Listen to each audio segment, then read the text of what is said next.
Have a nice day. Today is Friday, 17th of May 2024. This day is celebrated as World Telecommunication Day. It's observed every year on May 17. It marks the founding of ITU, when the first International Telegraph Convention was signed in Paris on 17 May 1865. It is also known as the World Telecommunication and International Society Day.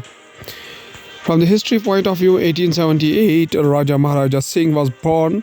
Actually, it is the birth anniversary. Raja Sir Maharaj was the first Indian governor of Bombay. He was also the Prime Minister of Jammu and Kashmir during the Maharaja Hari Singh's rule, and also the Diwan of Jodhpur for a short while.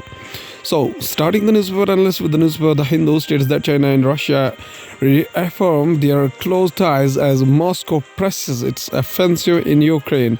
Russian President Vladimir Putin shakes hands with the Chinese President Xi Jinping during a meeting in Beijing, China on May 16, 2024. Vladimir Putin and Xi Jinping reaffirmed their partnership amid rising tensions with the West and criticizing United States foreign policy and alliances. Russian President Vladimir Putin and Chinese leader Xi Jinping on May 16 reaffirmed their no-limits partnership that has deepened as both countries face rising tensions with the West, and they criticize the United States military alliances in Asia and the Pacific region. At their summit in the Beijing, Mr. Putin thanked Mr. Xi for China's proposals for ending the war in Ukraine, which have been rejected by Ukraine and its Western supporters as largely following the Kremlin's line. The Hindu newspaper also states that Armenia, Azerbaijan agree deal on disputed sections of shared borders. Armenians protest against the land transfer to the neighboring Azerbaijan in Yerevan on May 15, 2024. Armenia and Azerbaijan said on May 16 they had agreed a deal on disputed sections of their shared border, a new step towards normalizing ties between the historic rivals. The deal between the two Caucasus nations, both former Soviet republics, includes the return to Azerbaijan of a border village seized by Armenia in the 1990s. The Hindu newspaper also states that ICJ opens hearing on Israeli military's incursion into the Rafah. Presiding Judge Nawaf Salam III from the right opens a hearing at the International Court of Justice in the Hague, Netherlands on May 16, 2024.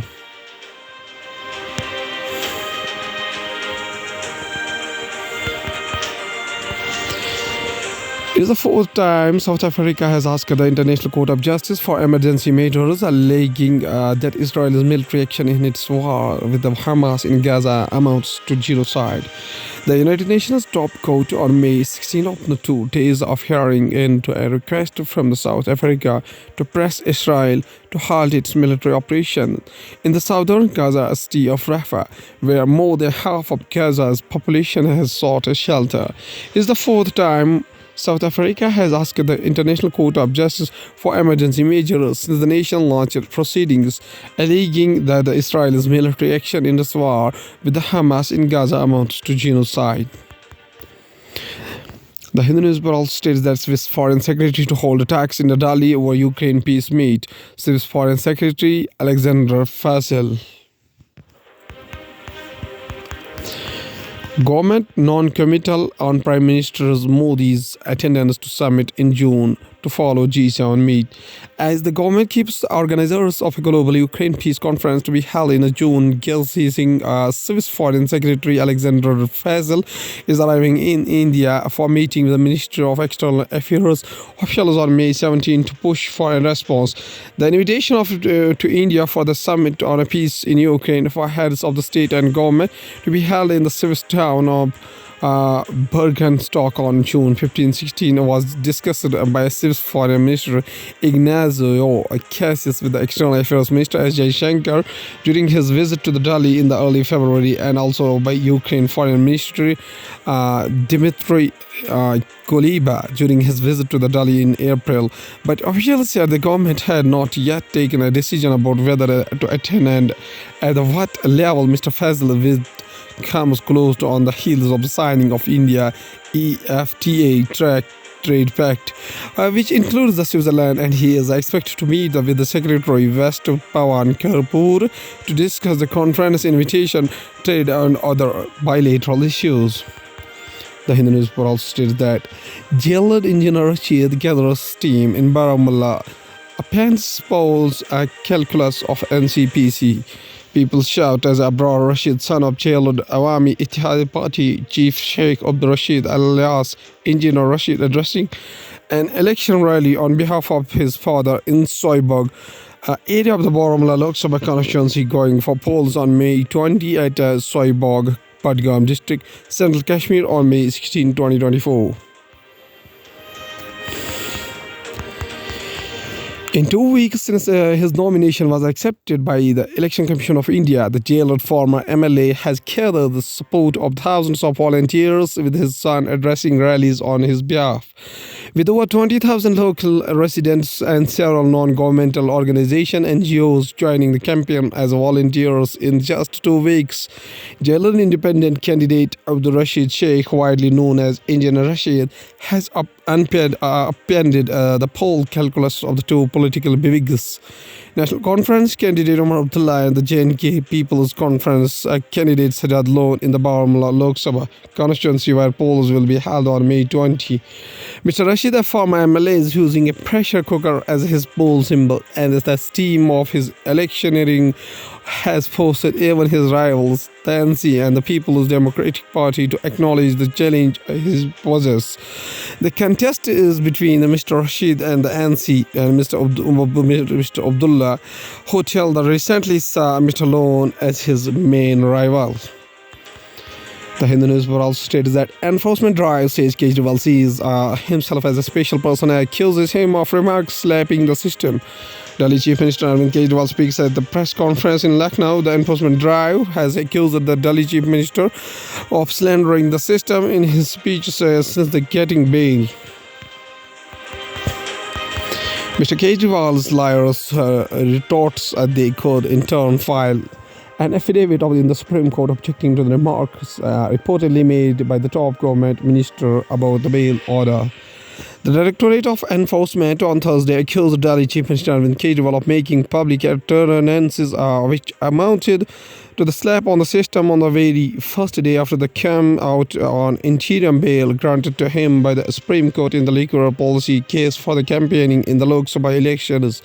Mr. Kejriwal's lawyers retorted that they could in turn file an affidavit in the Supreme Court objecting to remarks reportedly made by a top government minister about the bail order. Now, going towards the Hindustan Times newspaper states that Indian Air Force likely to get its first Tejas Mk1A aircraft in the July. LCA Mk1A is an advanced variant of the LCA Mk1, which has already been inducted by Indian Air Force. New Delhi, the Indian Air Force is likely to get the delivery of its first Tejas Mk1A aircraft from Hindustan Aeronautics Limited in July 2024. Official Xavier of the Met said on the Thursday that Tejas Light Combat Aircraft LCA Mk1A made its maiden sortie from the HAL facility in Bangalore on March 28. Sometimes explains a 5-point fact on the Lok Sabha battle in the West Bengal.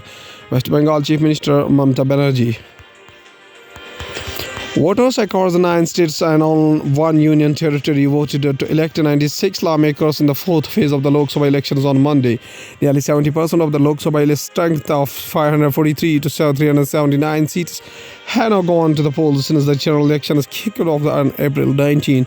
All of India's south and northeast have voted. The remaining seats are spread across key states out of Uttar Pradesh, Punjab, Haryana, Bihar, Maharashtra and West Bengal. In the first part of the series, Hindustan Times national editor Chetan Chauhan answers 5 questions on the election in Bengal, which sends the third highest 42 lawmakers to the Lok Sabha. Hindustan Times also states that fenced out Bhavani Devi and a shattered Olympic dream. Bhavani Devi missed out Paris Olympics qualification. Bhavani Devi's Olympic qualifiers are done. She lives a 2-hour drive away from the Paris, and the games are a little over the 2 months. But she's not going to be in it. It is a reality the Indian Sabri fencer is struggling to come to terms with. Now, going towards the economy of the country from the business point of view, Indian exports fear dumping from the China after fresh United States China tariff war.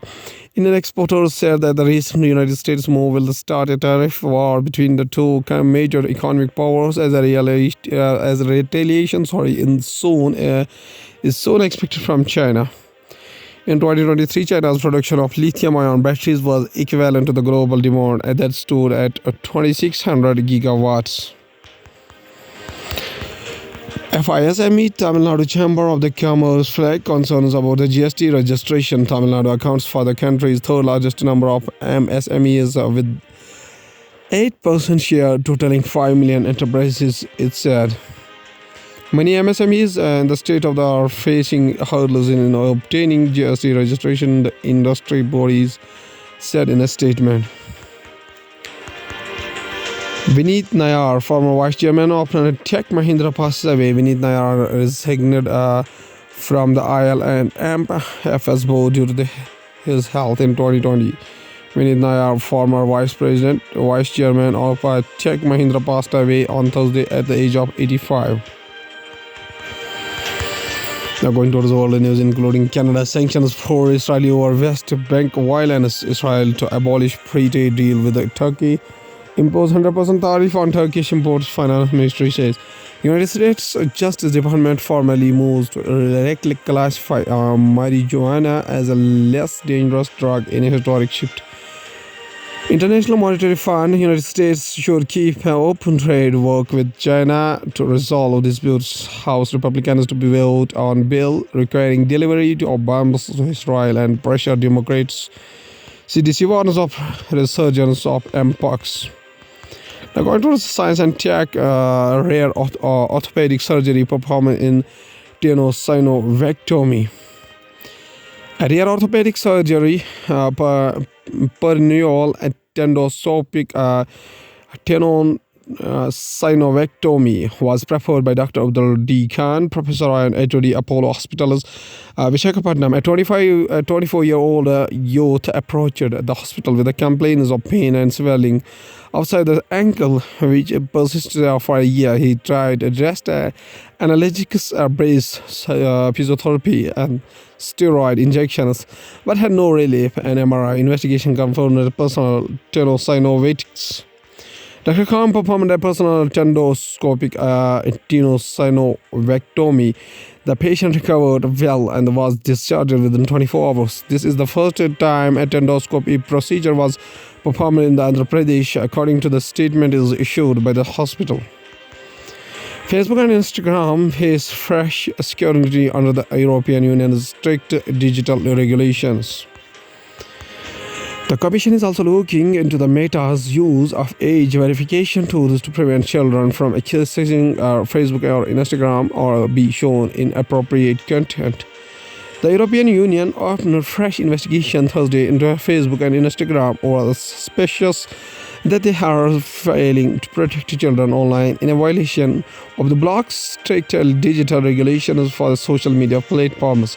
It is the latest round of the scrutiny for the parent company Meta platforms under the 27 Nations European Union Digital Services Act, a sweeping set of regulations that took effect last year with the goal of cleaning up online platforms and protecting internet users. Do no harm. Conservative non-surgical approaches advised by over hysterectomy for gynecological conditions. Medical management must be attempted first, and a very effective treatment can now be employed to give women relief. On a multiple counts, data is lacking on a woman's health conditions. Thus, the true magnitude is now unknown, impeding funding and escaping the attention of policymakers. The availability of data is at the root of addressing these issues. To raise the profile of these diseases and make women across the country aware of their remedies. It is appalling how little data is actually available on women-specific health issues, particularly in this country. Repeatedly on the multiple counts, the data is lacking on women's health conditions. Thus, the true magnitude is now unknown, impeding funding and attention of policymakers. The availability of data is at the root of addressing these issues. In order to raise the profile of these diseases and take awareness about their remedies to women across the country, in the attempt to set right this analogy, at least in a particular area, hysterectomy study by Gaurav Gunal, Dharavi Bagadia, and the Sudeshna Roy maps reason for undergoing hysterectomies in various regions in India. Naturally, like most medical interventions, a hysterectomy is not an unvarnished good. Despite the clear health benefits, it also carries several long-term ramifications for women's health, longevity, and the quality of life. This includes early menopause, increased risk of cardiovascular disease, increased risk of stroke, urinary incontinence, obesity, and endocrine and metabolic complications, and loss of sexual desire. Goktas et al. 2015. Additional studies have also identified other consequences of estrogenic decline caused by the hysterectomy, including the bone mineral density loss or vasomotor symptoms, frailty, depression, and a decline in cognitive function. Removal of the uterus and or hysterectomy is one of the most frequently conducted surgeries among the women globally. It is considered as a major surgery through advances in technology now allow for minimally invasive removal of the uterus too. Gunal et al. Quote studies to show that worldwide the most common causes for doing a hysterectomy include fibrous 47.6%, uterovaginal prolapse 13.4%, begin ovarian cysts 12%, malignancy 9%, and adenomyosis 6%. Sometimes a hysterectomy may also include a removal of the other parts of the female reproductive system, such as the ovary, fallopian tubes, and cervix. The surgery is done when all else fails to alleviate symptoms of the gynecological disorders, irregular bleeding, menorrhagia, and pelvic pain and bodily discomfort. It can also reduce anxiety and depression in women, enhancing their quality of life, according to the many studies. The use of artificial intelligence in drug development explained. Drug development is an expensive and time-consuming process. However, the advent of the artificial intelligence has opened up a world of possibilities with respect to fast-tracking drug development. Target proteins are identified in the discovery of the phase wherein a target protein sequence is fed into a computer which looks for the best fitting drug out of the millions in the library of small molecules for which the structures are stored in a computer. The process assumes that the structures of the target protein and drug are known. If not, the computer uses models to understand the sites where the drug can bind. This discovery process avoids the time-consuming laboratory experiments that require expensive chemicals and reagents and have a high failure rate. Once the suitable protein, target, and its drug are identified, the research moves to the preclinical phase, where the potential drug candidates are tested outside a biological system using cells and animals for the target safety and toxicity. After this, as a part of the clinical phase, the drug is tested on a small number of human patients before being used on more patients for efficacy and safety. Finally, the drug undergoes a regulatory approval and marketing and post-market survey phases. Due to a high failure rate, the discovery phase limits the number of the drugs that pass and carry on to the preclinical and clinical phase. Adolescent girls at risk after receiving Covaxin, says study. according to the study, which had 1,024 individuals enrolled. 635 adults and 291 adults could be contacted during the one of the follow-up. While upper respiratory tract infections were reported by 304, that is 47.9% adults and 124, that is 42.6% adults, the study said. Nearly a third participants of an observational study on Bharat Biotech's vaccine reported adverse events of special interest, and serious adverse events may occur in 1% of recipients, and recently published report said. Adults and girls and those with the comorbidities are at a high risk of the adverse events after receiving the Bharat Biotech's BBV 152 Covaxin vaccine against COVID-19, according to a report published in the Spring Nature recently. The report said that nearly the third participants of an observational study of the vaccine reported adverse events on the special interest AESI.